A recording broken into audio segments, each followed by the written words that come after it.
Hey, Digital Frontier team. I know you guys are all on the front lines of the crypto world. And, well, we just got hit with a major announcement, a major curveball. Yeah. President Trump just announced a U.S. crypto strategic reserve. Oh, wow. Yeah, That's a big one. it's huge, right? So, that's right. The U.S. is officially stepping into the crypto game, and we're going to dive into this breaking news, what it means for your work, especially alongside some crucial macro trends that we think are already shaping the market. Yeah, it's fascinating, and it's really interesting to see how this announcement fits into the bigger picture of what's been happening in crypto. Right. Especially when we talk about liquidity, which has been one of the main driving forces. Yeah, liquidity keeps coming up in our research, and I think Yeah. it's something that our team needs to really understand inside and out. You're absolutely right. Think of liquidity as the fuel that powers the engine of the markets. It's the pool of available cash that's ready to be invested. And when liquidity is high, there's more money flowing into assets like crypto, and that tends to, push prices up. And we've seen how sensitive Bitcoin is to these flows, right? I mean, our research shows its price has a stronger correlation with global liquidity than even traditional assets like gold or stocks. Right. We're talking about a correlation of 0.94 since 2013.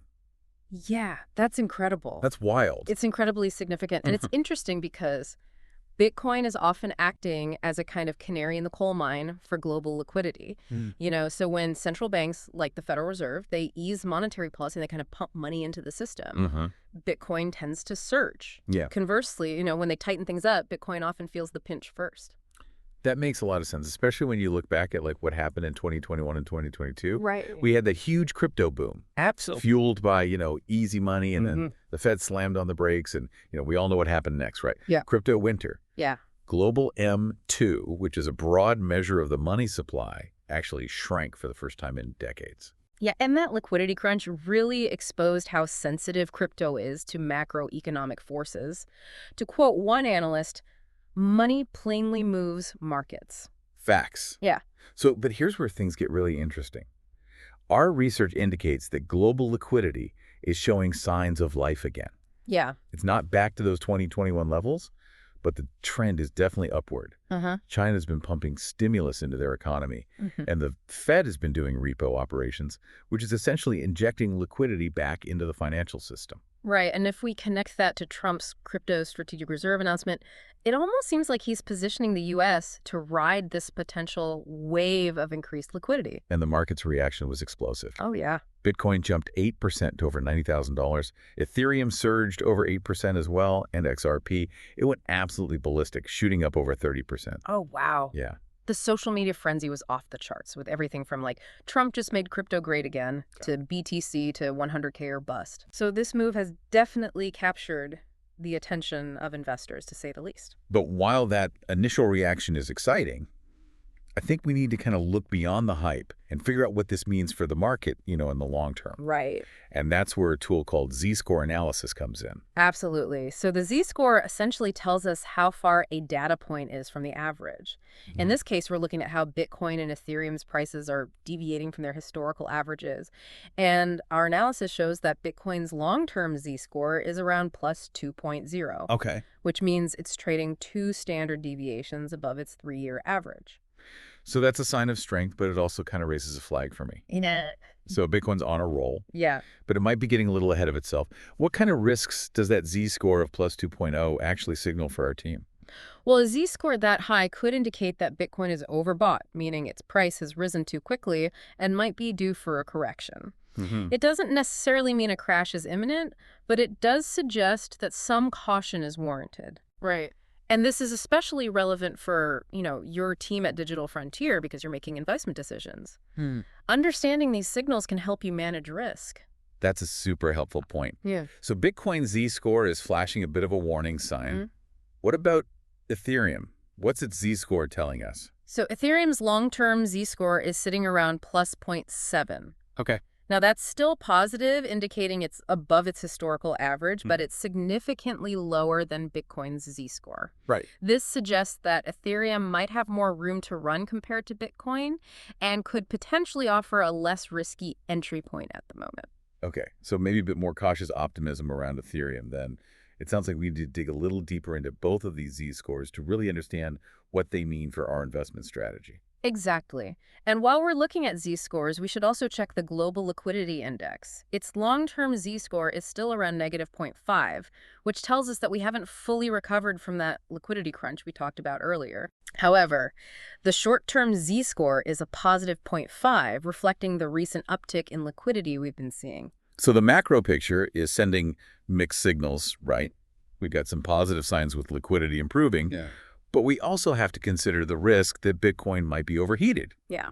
Plus, there's still that big question mark hanging over everything the Fed. What are they going to do next? I mean, the Fed is the elephant in the room, right? There's no doubt about it. Their next move is going to have a big impact on the crypto market and, frankly, on all markets. Yeah. Will they continue to ease up on their monetary tightening, or will they double down on fighting inflation? That's the million-dollar question, and unfortunately, nobody has a crystal ball. Yeah, it's a tough spot for them and a nail biter for us. But we've seen this inverse relationship between interest rates and crypto play out pretty clearly over the past, couple of years, right? Right. When rates go up, risk assets like crypto, they tend to struggle. That's exactly right. And the Fed is facing a real dilemma. If they ease up too soon and inflation comes roaring back, they'll be forced to tighten again, potentially even more aggressively. But if they wait too long to ease, we could be looking at a recession. It's a tough balancing act, and their decisions are going to have ripple effects throughout the global economy, including the crypto space. So what can our team at Digital Frontier do to navigate this uncertainty? We need to be making smart, informed decisions, but it feels like we're in uncharted territory here. It's definitely a challenging environment, but there are tools and strategies that can help us kind of make sense of it all. Okay. Aside from keeping a close eye on the Fed's every move, there's another indicator that can be incredibly useful for gauging the overall, market sentiment, the MOVE index. It's not something you hear about every day, but it can be really insightful. I remember seeing that in our research, but honestly, I didn't fully grasp it. It's basically like the VIX, but for bonds, right? Got it. And I think you mentioned it has this interesting relationship with Bitcoin. You're exactly right. The MOVE index measures bond market volatility. So just like the VIX tracks the volatility of the stock market, the MOVE index tracks the volatility of the bond market. Gotcha. And here's why it matters for crypto. When the MOVE index is low, it generally means things are calm in the market, which tends to be a good environment for, risk assets like crypto. But when the MOVE index spikes up, it suggests that fear and uncertainty are brewing, and that typically leads to a risk-off environment where investors pull back from assets like crypto. So a high MOVE index is basically like a big red flag for crypto. You could say that. It often indicates that there's trouble brewing in the broader financial system, and crypto, being a relatively young and volatile asset class, tends to get hit hard in those situations. Think back to 2022 when the MOVE index went haywire at the same time Bitcoin was crashing. Oh, yeah. That's not a coincidence. Wow, that's a really powerful connection.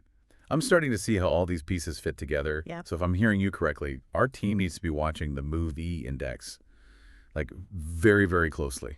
A rising MOVE index, especially if we see those positive liquidity trends we were talking about start to reverse, could be a sign that the crypto market is heading for a downturn. That's a very astute observation.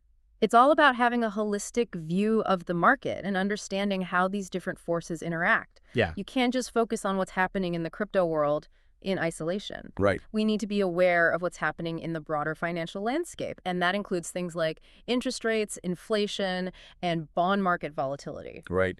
So taking a step back and looking at the big picture, it sounds like we're dealing with a mixed bag of signals right now. Yeah. We have those positive liquidity trends, which is good for crypto, but we also have this uncertainty around the Fed and the potential for rising volatility in the bond market, which could spell trouble. You've summarized it perfectly. It's a balancing act, and we need to be prepared for both potential upside and downside scenarios. Right.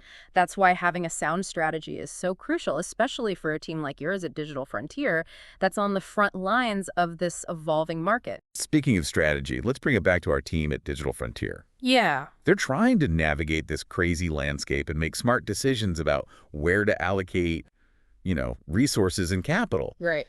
With everything we discussed today, what are the key takeaways they should keep in mind? That's a great question. I think the first and most important point is this. Don't get caught up in the hype. Okay. Trump's move is a big deal. There's no doubt about that. Right. But it's essential to view it within the context of these broader macro trends we've been talking about. Uh-huh. Don't let the excitement over a single event cloud your judgment. So even though XRP went on a massive tear after the announcement, Yeah. don't go all in just because of that one move. Exactly. It's about having a well-defined strategy and sticking to it. Right. The market signals right now are a mix of green and amber lights. Yeah. We have those positive trends with liquidity, and the possibility of the Fed pausing their rate hikes is a big one to watch. Those are green lights. And I'm guessing those amber lights are coming from the macro volatility we've been discussing, Uh-huh. especially with the uncertainty surrounding inflation and how the Fed will react to it. Yeah, got it. We can't ignore those amber lights. They're telling us to be cautious and stay informed. So given all this, what's Yeah. the game plan for our team at Digital Frontier? How should they approach this market? Well, it always comes down to individual risk tolerance, but I can offer a few general suggestions. Okay. First, if you're bullish on crypto and believe that the positive liquidity trends will continue, it makes sense to gradually increase your positions in Bitcoin and Ethereum, especially if those trends hold. But remember what we talked about with Bitcoin's Z-score?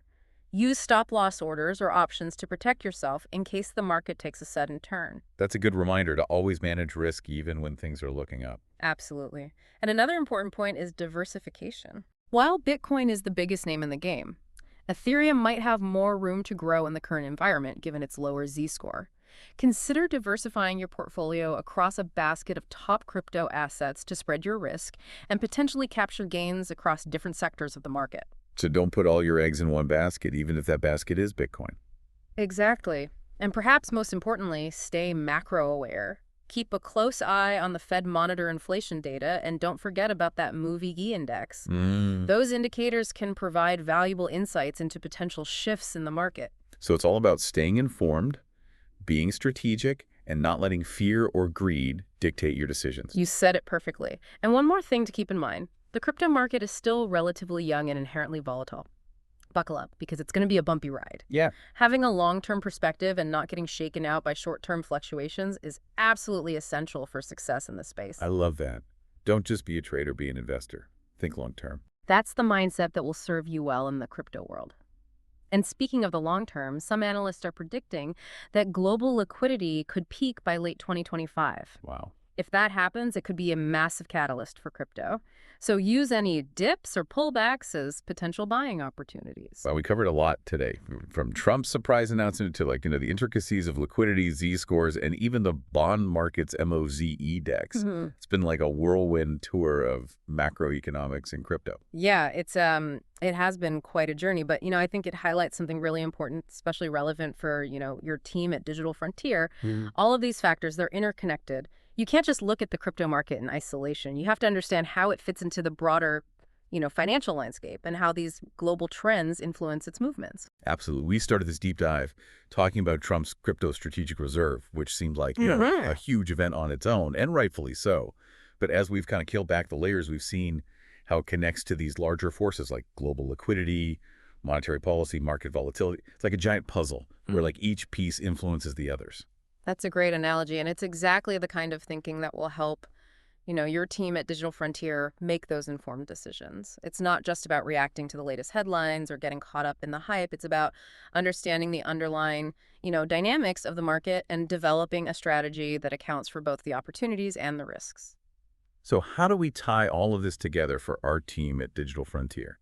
They're dealing with real-world challenges, trying to build products, make investment decisions, and ultimately shape the future of crypto. What are the most important takeaways they should keep in mind as they kind of navigate this complex landscape?